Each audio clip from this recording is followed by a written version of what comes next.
네, 우리가 이 사고 현장에서 사람을 살릴 수 있는 그 어떤 짧은 시간, 그 시간을 우리가 골든 타임이라고 부르곤 합니다.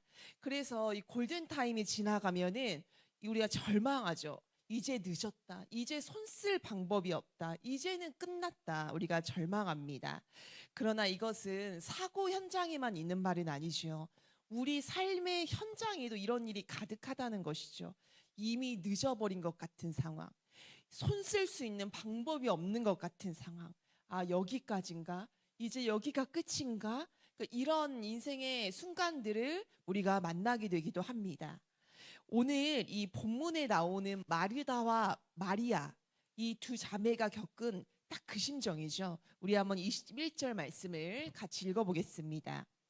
마르다가 예수께 여짜오되 주께서 여기 계셨더라면 내 오라버니가 죽지 아니하였겠나이다. 이 마르다가 예수님께 말씀드리는 거예요. 주님, 이제는 늦었습니다. 주님, 오라버니가 죽기 전에 주님이 오셨더라면은, 그때 주님이 오셨더라면은 그때 오라버니를 살리실 수 있었을 텐데 주님 너무 늦게 오셨습니다. 주님 이제 어찌할 도리가 없습니다. 왜 이런 말을 하는 것이지요? 이 마르다와 마리아의 오라버니 나사로가 죽게 되었고, 그리고 이미 장례를 치렀고, 또 시간이 지나서 이 시신은 썩고 냄새까지 나는 상황이었기 때문이에요. 여러분, 때때로 우리도 이 죽은 지 나흘 된 나사로와 같은 순간들을 만날 때가 옵니다. 더 이상 손쓸 수 없는 관계, 또 방법이 보이지 않는 그런 막막한 현실, 너무 늦었다. 내가 스스로 마침표를 찍게 되는 그런 상황들이 찾아온다는 것이죠. 그러나 오늘 본문을 통하여서 주님께서 우리에게 말씀하십니다. 늦지 않았다고. 나는 늦었는데, 나한테는 방법이 없는데, 주님은 오늘 우리에게 말씀하시는 것이 늦지 않았다고 말씀을 하시는 겁니다. 여러분, 우리를 향한 주님의 이 음성을 생생하게 들으시는 귀한 은혜가 있는 이 시간이 되었으면 좋겠습니다. 우리 한번 5절부터 6절 말씀까지 함께 읽어보겠습니다. 예수께서 본래 마르다와 그 동생과 나사로를 사랑하시더니 나사로가 병들었다 함을 들으시고 그 계시던 곳에 이틀을 더 유하시고. 여러분, 이 말씀은 사실 우리를 굉장히 당황스럽게 하는 말씀이에요. 보니까 예수님이 마르다와 그 동생과 나사로, 이 남매를 사랑하신다는 거예요. 마르다와 동생과 남매를 사랑하시는데, 그러면 왜 나사로의 병들었다는 것을 들으셨는데, 나사로 이제 죽습니다, 병들었습니다, 이걸 들었는데 왜 이틀이나 지체하시는 걸까? 사랑한다면은 죽게 생겼다는데 가야 되는 것이 아닌가? 우리는 그렇게 받아들일 수밖에 없다는 것이죠. 여러분, 여기서 예수님께서 마르다와 동생과 나사로를 사랑하셨다 했는데, 사랑하신다 했는데, 여기서 이 사랑은 이 성경이 쓰인 헬라어로 아가파오가 쓰입니다. 헬라어에는 사랑을 표현하는 말들이 있죠. 아가파오도 있고, 또 상대의 어떤 매력에 이끌리는 에로스라는 표현도 있고, 또 친구 사이의 우정인 필레오라는 말도 있는데, 여기서는 아가파오라는 말이 쓰였어요. 여러분, 이 에로스나 아가파오, 이성 간의 그런 뜨거운 사랑이나 또 우정이나, 여러분, 에로스나 필레오로 주님이 만약에 나사로를 사랑하셨다면은 소식을 듣자마자 나사로에게 달려갔을 거예요. 그러나 주님의 사랑은 아까 제가 이야기 말씀드렸죠. 아가파오의 사랑이라고 있잖아요. 아가파오는 여러분 어떤 것이냐면은 상대방에게 가장 좋은 것을 주기로 결정하는 고귀한 의지적 사랑이에요. 신적 사랑인데, 그 사랑이 어떤 사랑이냐면은 상대방에게 가장 좋은 것을 주기로 결정한 고귀한 의지적 사랑을 바로 아가파오라고 하는 거예요. 여러분, 주님은 나사로를 사랑해요. 근데 나사로에게 병고침이라는 선물보다 부활의 영광이라는 더욱 좋은 것, 최고의 선물을 주기로 작정하신단 말이에요. 이 아가퍼의 사랑으로. 그래서 주님이 안 가시는 거예요. 이틀을 더 기다리시는 거예요. 왜? 나사로가 이미 죽고 그리고 더 이상 아무 살아날 소망이 없는 것 같은, 그래서 썩어서 냄새가 나는 무덤 속에 들어가는 그 상황까지 기다리시는 거예요. 병 고침의 은혜가 아니라 부활의 소망이라는 가장 최고의 가장 좋은 선물을 주기 위해서 주님이 기다리시는 거예요. 여러분, 주님의 지체는 그렇기 때문에 사랑이 식어서가 아니에요. 여러분에게 가장 좋은 것을 주시려는 거룩한 사랑임을 믿으시기를 바랍니다. 주님의 사랑은, 저와 여러분을 향한 주님의 사랑은 아가파오의 사랑이에요. 가장 좋은 것으로 주기를 바라신다는 거예요. 인간의 사랑과는 그래서 달라요. 그래서 시간을 들이시고 지체하는 것처럼 보이기도 하시는 것이죠. 여러분, 그렇기 때문에 내가 어떤 문제를 끌어안고 하나님 앞에 기도해요. 근데 하나님이 침묵하시는 것 같아요. 실망하지 마십시오. 여러분, 이미 늦었다고 방법이 없다고 스스로 마침표를 찍지 마시기를 바랍니다. 우리 계속해서 말씀 보겠습니다. 우리 23절부터 25절까지 함께 읽어보겠습니다. 예수께서 이르시되 내 오라비가 다시 살아나리라. 마르다가 이르되 마지막 날 부활 때에는 다시 살아날 줄을 내가 아나이다. 예수께서 이르시되 나는 부활이요 생명이니 나를 믿는 자는 죽어도 살겠고. 여러분, 예수님이 말씀하시는 거예요. 마르다한테 내 오라비가 다시 살아날 것이다 말씀을 하시죠. 그러니까 마르다가 뭐라고 대답하지요? 주님, 마지막 날에 그 부활의 날에 내 오라비가 다시 살아날 것을 나도 믿습니다. 이렇게 고백을 해요. 그러니까 마르다는 부활을 먼 미래에 일어날 일로 믿고 있는 거예요. 마지막 날에 모든 이들이 부활하죠. 그래서 마지막 날에는 다시 부활할 줄 내가 압니다. 이런 대답을 하는 것이죠. 아주 모범적인 정답 같아 보이지만 여기엔 치명적인 결함이 있습니다. 바로 지금 역사하시는 부활의 주님에 대한 기대가 빠져 있다는 거예요. 그저 이 부활이라는 것을 멀리 앞으로 저 먼 훗날에 일어날 일로만 믿고 있다는 거예요. 지금 역사하시는 주님에 대한 기대는 빠져 있는 것이죠. 여러분, 부활의 주님을 믿는다는 것은 단순히 미래에 일어날 일로 믿는 것이 아니에요.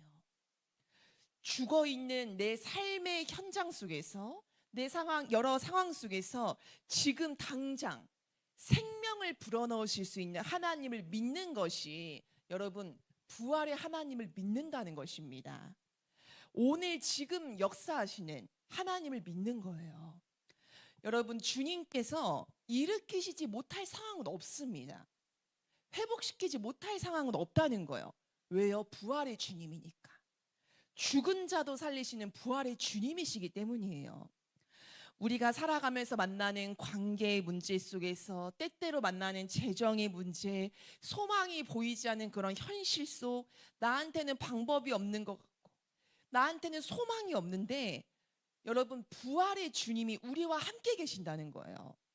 여러분, 그분은 죽은 것 같은 상황도, 더 나아가서 이미 죽어버린 상황, 소망이 없는 상황, 방법이 없는 상황, 가망이 없는 상황도 여러분 역전시킬 수 있는 부활의 주님이심을 믿으시기를 바랍니다. 우리 한번 39절부터 40절 말씀 함께 읽어보겠습니다. 예수께서 이르시되 돌을 옮겨 놓으라 하시니 그 죽은 자의 누이 마르다가 이르되 주여, 죽은 지가 나흘이나 되었음에 벌써 냄새가 나나이다. 예수께서 이르시되 내 말이 내가 믿으면 하나님의 영광을 보리라 하지 아니하였느냐 하시니, 자, 주님이 말씀하시는 거예요. 돌을 옮겨놔라. 무덤 입구를 막고 있는 돌을 옮겨라 말씀을 하시죠. 주님이 돌을 옮길 능력이 없어서 그러면 옮겨놓으라 시키시는 것인가? 아닙니다. 그런데 왜 굳이 인간의 손을 빌리실까요? 기적이라는 것은 하나님의 역사인데 그 기적이 흘러가는 통로는 인간의 순종, 인간의 믿음이기 때문이에요. 하지만 마르다는 말하죠. 주님, 죽은 지 나흘이나 됐습니다. 벌써 냄새가 납니다. 예수님을 가로막는 거예요. 순종하지 않아요. 자신의 상식, 벌써 이 죽은 지 나흘이나 됐는데, 그리고 그 경험으로는 예수님 말씀에 순종하지 못하는 거예요. 이미 썩어서 냄새가 나고 있는데 그 무덤 문 열어서 주님 뭐 하냐는 거예요. 해봤는데 안 된다는 거예요. 상황이 다 끝났다는 것이죠.